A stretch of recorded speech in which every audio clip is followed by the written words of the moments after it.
तो आपसे कनेक्ट कर सकती हूँ, यहीं की हूँ, मध्य प्रदेश की। सबसे पहले तो ये कहूँगी कि जैसा मैम ने बताया कि मैंने कैसे शुरुआत की, या स्कूल में थोड़ा सा दिमाग में था, तो हाँ, स्कूल में थोड़ा सा कहीं सोचा था, कहीं शायद पढ़ लिया होगा, कहीं सुन लिया होगा कि नहीं आईएएस ऑफिसर नाम की कोई चीज़ होती है। लेकिन तब ये भी नहीं पता था कि यार यूपीएससी नाम की कोई एग्ज़ाम है, सिविल सर्विस एग्ज़ाम है, उससे और भी पोस्ट में आप सिलेक्ट हो सकते हैं, ऐसा कुछ नॉलेज नहीं था। जब मैं अपने कॉलेज लेवल में आई, जब कॉलेज में एडमिशन लिया, मैंने भोपाल से ही एक प्राइवेट इंजीनियरिंग कॉलेज से केमिकल इंजीनियरिंग किया है, और उस दौरान मुझे जब मैंने सोचना शुरुआत की कि क्या बनना है, कंटेम्पलेट किया कि एग्जैक्टली क्या करियर चाहती हूँ, तो लगा कि यार कहीं जो पुरानी ड्रीम थी, एक जो सपना था, वो अभी उसको सामने लाना चाहिए। फिर इस बारे में और पढ़ा, और तब खान स्टडी ग्रुप भोपाल में सेंटर वहाँ पे जैसे शुरू हो गया था, तो मेरा जो फाउंडेशन कोर्स है मैंने वहाँ से किया। और इस एग्ज़ाम के बारे में जो चीज़ें मुझे 1-2 साल में समझ में आई हैं, वो कुछ चीज़ें मैं आपसे शेयर करना चाहती हूँ। सबसे पहली चीज़ जो पहले जय और रचना आप दोनों बोल चुके हैं कि कंसिस्टेंसी। आप अगर दिन में, कई बार हमसे सवाल पूछते हैं कि आप कितने घंटे पढ़ाई करते हैं, तो देखिए घंटे मैटर नहीं करते। कोई 17-18 घंटे हमें नहीं पढ़ना है, इतना हम पढ़ भी नहीं सकते। एक दिन पढ़ सकते हैं, दूसरे दिन नहीं पढ़ पाएंगे। 5 से 6 घंटे ही आपको देने हैं, उतने निकालने हैं, पर वो जो वक्त आप अपनी पढ़ाई को देते हो, वो कंसिस्टेंटली आपको रोज़ उतना ही अपने पढ़ाई को देना है। Consistency is the key, that is the first and the most important thing जो आपको ध्यान में रखनी है। दूसरी चीज़ इस एग्ज़ाम में मुझे लगता है इक्वली इम्पॉर्टेंट है, क्योंकि ये जर्नी लंबी होती है। जैसे एग्ज़ाम ही 1 साल तक चलती है, आप प्रीलिम्स देते हैं, फिर आप मेंस देते हैं, आप इंटरव्यू में जाते हैं पर्सनालिटी टेस्ट के लिए, तो एग्ज़ाम 1 साल तक खुद चलती है। उसके पहले मान लीजिए आप 1-1.5-2 साल पहले से प्रिपेयर कर रहे हो, तो ये जर्नी काफ़ी लंबी रहती है। उस जर्नी में मेंटली अपने आप को मोटिवेट रखना, अपने आप को बूस्ट करते रहना, वो भी इक्वली इम्पॉर्टेंट है, और इसीलिए अपने आप पर भरोसा बेहद ज़रूरी है। You need to have a faith in yourself कि अगर आपने इसमें कदम रखा है, अगर आपने सोचा है कि आप सिविल सर्विस एग्ज़ाम देना चाहते हैं और देंगे, तो आपको ये ठान के उसमें जाना है कि हाँ, मैं ये कर सकता या कर सकती हूँ। ये एक अपना मोटिवेशन, अपने साथ एक फेथ, बिलीफ अपने ऊपर आपको हमेशा रखना है। कमिंग टू प्रेपरेशन की कैसे तैयारी करनी है, बहुत सारी बातें आप सुन चुके हैं कि आंसर राइटिंग में कैसे करना होता है, आंसर राइटिंग का स्ट्रक्चर कैसा होना चाहिए। तो मैं शुरू में सबसे पहले ये कहूँगी कि मेरे प्रिपरेशन का बेस 2 चीज़ें रहीं। पहला था करंट अफेयर्स।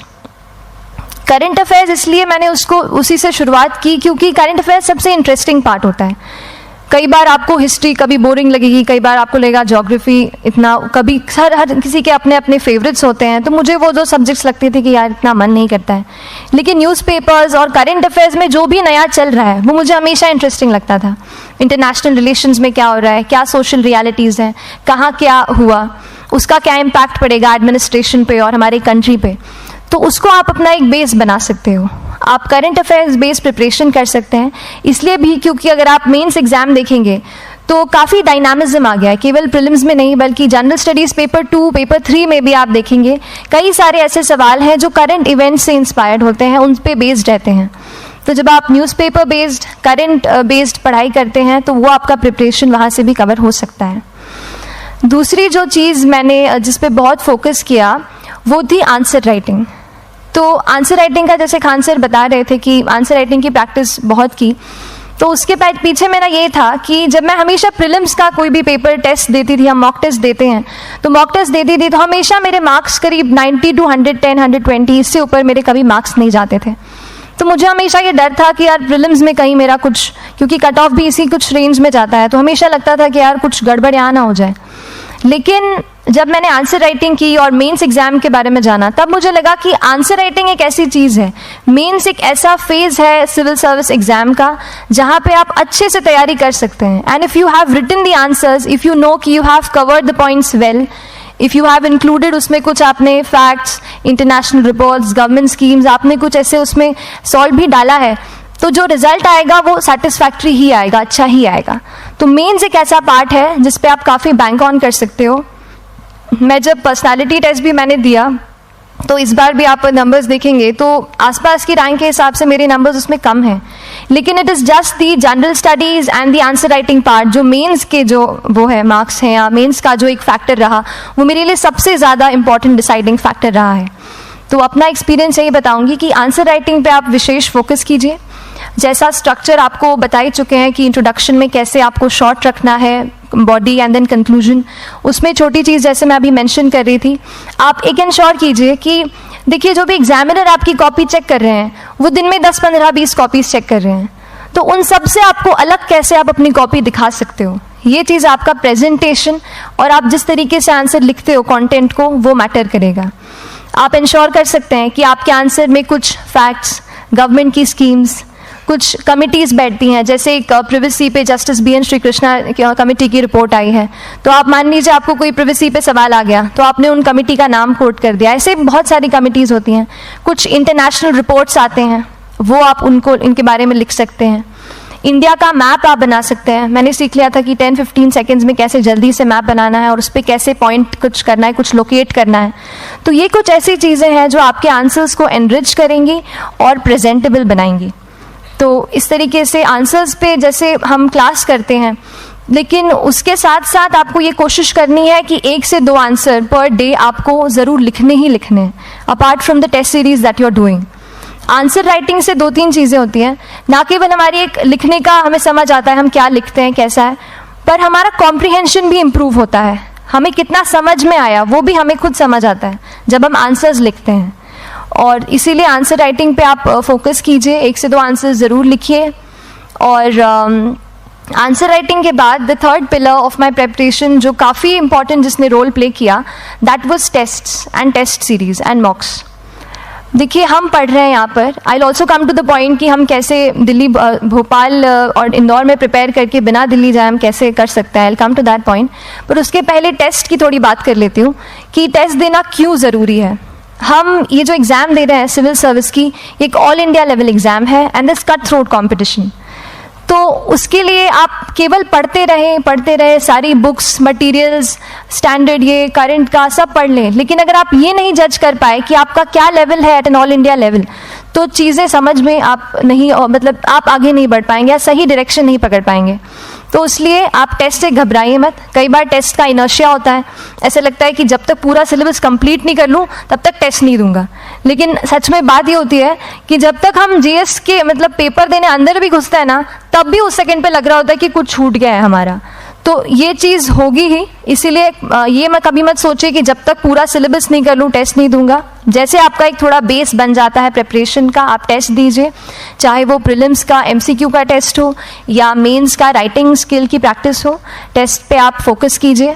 उसके बाद टेस्ट केवल देने के लिए नहीं देना है, उसको एनालाइज भी अच्छे से करना है। When you get the answer hints, when you get the answer keys, analyse properly कि आपकी क्या गलती हुई है और उससे भी सीखने की कोशिश कीजिए कि क्या कुछ नया मुझे इस टेस्ट पेपर से या इस आंसर कॉपी से मिल सकता है।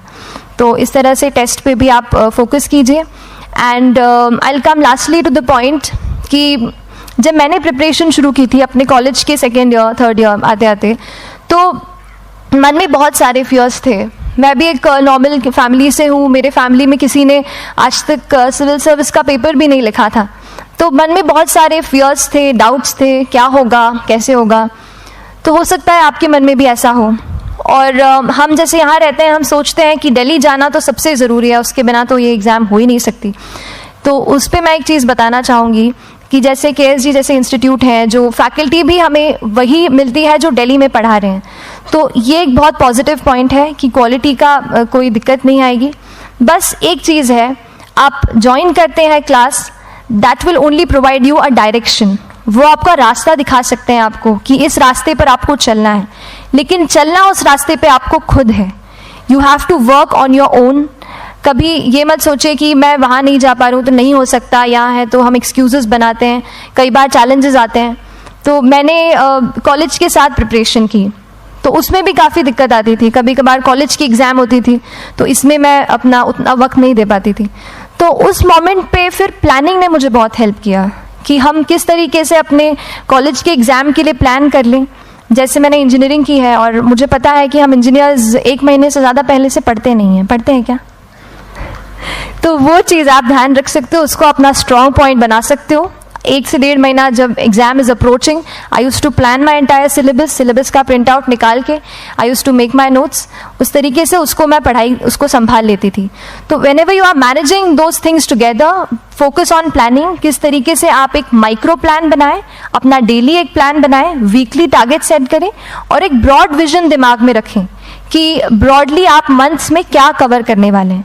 अगर आप प्लानिंग अच्छे से करते हैं तो ज़्यादातर पोर्शन आपका वहीं से कवर हो जाता है, और जब आप टारगेट्स बनाते हैं, उनको टिक करते हैं, तो एक सेंस ऑफ कंप्लीशन भी आपको मिलता है कि yes I am on the right path और मैं सही जा रहा हूँ या जा रही हूँ।